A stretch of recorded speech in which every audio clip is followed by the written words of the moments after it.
Morning बच्चों। आज हम लोग भी 12 का जो सीरीज चल रहा था गेस क्वेश्चन का ऑब्जेक्टिव टाइप क्वेश्चन, उस क्वेश्चन को हम लोग आगे बढ़ेंगे। आगे बढ़ने से पहले इस चैनल को सब्सक्राइब करो, लाइक करो और शेयर करो। अब हम लोग क्वेश्चन नंबर देखते हैं। यहाँ 27 क्वेश्चन में कह रहा है कि कांच n इज इक्वल टू 1.5, यानी n यहाँ अपवर्तनांक को बतलाता है। क्या बतलाता है? अपवर्तनांक को। इसको हम लोग जनरली वे में म्यू से भी सूचित करते हैं। अगर म्यू ना देके n इज इक्वल टू 1.5 दिया है तो भी हम लोग अपवर्तनांक ही मानेंगे कि पतले प्रिज्म में न्यूनतम विचलन कोण डेल्टा m तथा अपवर्तक कोण को हम लोग किससे सूचित करते हैं? a से। अपवर्तक कोण में संबंध क्या होगा? तो इसके लिए एक फॉर्मूला बताए थे कि delta m is equal to mu minus 1 into a, जहां डेल्टा क्या है? न्यूनतम विचलन कोण, म्यू क्या है? अपवर्तनांक और a अपवर्तक कोण, तो दोनों के बीच संबंध बताना है। तो इसमें हम लोग वैल्यू इसका रखेंगे। तो delta m is equal to mu की जगह पर 1.5 माइनस 1 इंटू a। अब delta m is equal to, जब इसको हम लोग घटाएंगे तो 0.5 इंटू a, तो ये क्या हो जाएगा? Delta m is equal to 5/10 into a, तो 5 दूनी 10, यानी a is equal to 2 into delta m, 2 into delta m, यानी आंसर हो जाएगा a is equal to 2 into delta m। Next question, किसी पारदर्शी माध्यम के अपवर्तनांक एवं प्रकाश के तरंगदैर्घ्य में क्या संबंध है? तो इसका संबंध हम लोग निकालेंगे। तो इसके बीच संबंध जो होता है, यानी mu is equal to a plus b by lambda square, जहां लेमडा जो है वह तरंगदैर्घ्य है। म्यू क्या हो गया? अपवर्तनांक। यहाँ पे लिखा हुआ है म्यू क्या है? अपवर्तनांक, और तरंगदैर्घ्य हम लोग लेमडा से सूचित करते हैं। a और b जो है नियतांक है। a तथा b क्या है? नियतांक। फिर से हम लोग क्वेश्चन को देख लेंगे। कह रहा है कि किसी पारदर्शी माध्यम के अपवर्तनांक और प्रकाश की तरंगदैर्घ्य में क्या संबंध है? तो इसके लिए संबंध को याद रखना है। Mu is equal to a plus b by lambda square, जहां लेमडा तरंगदैर्घ्य को बतलाता है और अपवर्तनांक म्यू जो है वो अपवर्तनांक को इंडिकेट करता है। अब यहाँ पर हम लोग नेक्स्ट क्वेश्चन देखेंगे, क्वेश्चन नंबर 29, कि प्रकाश की किरण विचलित नहीं होती। प्रकाश की किरण विचलित नहीं होती है, तो जब प्रकाश कहां से जाती है?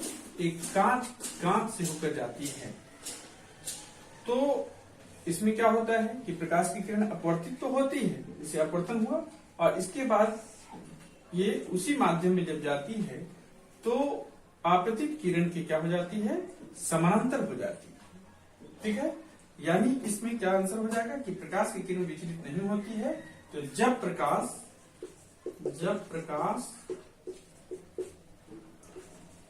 कांच के स्लैब से होकर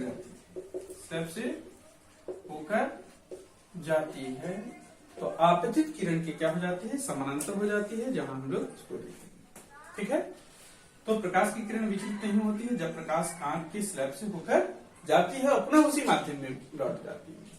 नेक्स्ट क्वेश्चन, कि माध्यम द्वारा श्वेत प्रकाश का विक्षेपण तभी होता है, विक्षेपण तब होता है जब प्रकाश पारदर्शी माध्यम से होकर गुजरती है। जब प्रकाश किस माध्यम से? पारदर्शी माध्यम से होकर गुजरती है, तो वह क्या होती है? उसका विक्षेपण हो पाता है। तो उसका अर्थ है कि जब प्रकाश पारदर्शी माध्यम से होकर जाती है तो वह प्रकाश जो है विचलित हो जाती है। तो नेक्स्ट क्वेश्चन हम लोग देखते हैं, ये क्वेश्चन नंबर 28। ये क्या कह रहा है कि हाइगेंस के अनुसार प्रकाश की तरंग क्या होती है? ये किस प्रकार की तरंग होती है? तो हम लोग जनरली वे में क्या जानते हैं कि प्रकाश ये तरंगे जो है दो तरह की होती हैं, एक अनुदैर्घ्य तरंगे और दूसरी अनुप्रस्थ तरंगे। तो अनुदैर्घ्य तरंगे ये हाइगेंस ने अपने तरंगिका सिद्धांत के आधार पर यह साबित किया कि प्रकाश तरंगे किस तरह की तरंगे हैं? अनुदैर्घ्य तरंगे। क्या है? अनुदैर्घ्य तरंग। कौन सी तरंग है? अनुदैर्घ्य तरंग। लेकिन फ्रेनल और यंग नामक वैज्ञानिक ने इसको साबित किया कि प्रकाश तरंगे अनुदैर्घ्य तरंगे न होकर अनुप्रस्थ तरंगे। हाइगेन्स के अनुसार ये कौन सी तरंगे हैं? याद रखना है कि हाइगेन्स के अनुसार अगर कहता है कि हाइगेन्स के अनुसार प्रकाश किस तरह के तरंगे हैं तो अनुदैर्घ्य तरंगे हैं, लेकिन जिसको अंतिम मान्यता प्राप्त हुई तो प्रकाश की तरंगे एक अनुप्रस्थ तरंगे हैं। अगर सिर्फ ये पूछता है कि प्रकाश की तरंगे किस तरह की तरंगे हैं तो अनुप्रस्थ तरंगे हैं, लेकिन अगर ये लगा देता है कि हाइगेन्स के अनुसार प्रकाश की तरंगे कौन सी तरंगे हैं तो अनुदैर्घ्य तरंगे हैं। ठीक है, तो नेक्स्ट क्वेश्चन, प्रकाश किस प्रकार के कंपन से बना है?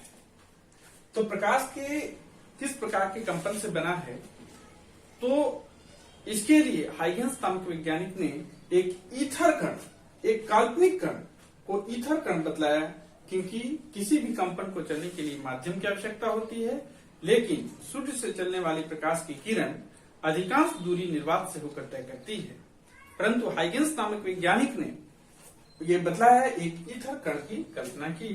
तो प्रकाश किस प्रकार के कंपन से बना है? तो ईथर कण, ईथर कण कंपन, इसी आधार पर उन्होंने अनुदैर्घ्य तरंग बतलाया।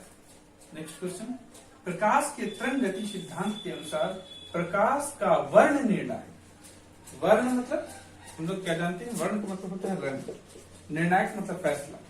आखिर किस कारण से प्रकाश जब प्रिज्म से होकर पड़ती है तो 7 रंगों में विभक्त हो जाती है? तो ये क्या है कि प्रकाश तरंग गति सिद्धांत के अनुसार प्रकाश का रंग का निर्धारण कौन करता है? तो ये आवृत्ति करती है, आवृत्ति। और अगर वेग का निर्धारण जो है, वेग के निर्धारण के कारण ही यह अलग अलग भागों में बढ़ता है। तो यहाँ पर क्या होता है? प्रकाश के तरंग गति सिद्धांत के अनुसार प्रकाश का वर्ण निर्णायक कौन है? वो आवृत्ति। नेक्स्ट क्वेश्चन, एक पतले फिल्म के रंग का कारण है, एक पतले फिल्म के रंग का कारण है प्रकाश का प्रकीर्णन। क्या है? प्रकाश का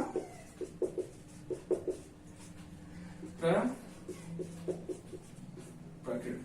ठीक है, नेक्स्ट क्वेश्चन जो है कह रहा है कि स्वस्थ आंख की विभेदन सीमा, स्वस्थ आंख की विभेदन सीमा, विभेदन मतलब किसी वस्तु को पहचानने का या उसके क्लासिफाई करने का समय कितना है।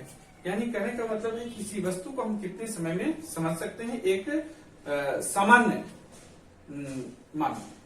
तो इसकी विभेदन क्षमता जो है वह 1 मिनट, 1 मिनट कितना है? 1 मिनट, यानी 1 मिनट के अंदर कोई भी वस्तु को वह पहचान लेता है। अर्थात ये अस्वस्थ आंख की विभेदन सीमा कितनी होती है? 1 मिनट होती है। तो इस वीडियो को अच्छी तरह से देखें और अपनी तैयारियों को आगे बढ़ाते रहें, और उसमें अपना कमेंट्स अपनी जो भी इससे रिलेटेड है उसको कमेंट्स बॉक्स में कमेंट करें, ताकि हम आपके असुविधाओं या जो भी चीजें हैं उसका निदान कर सकें।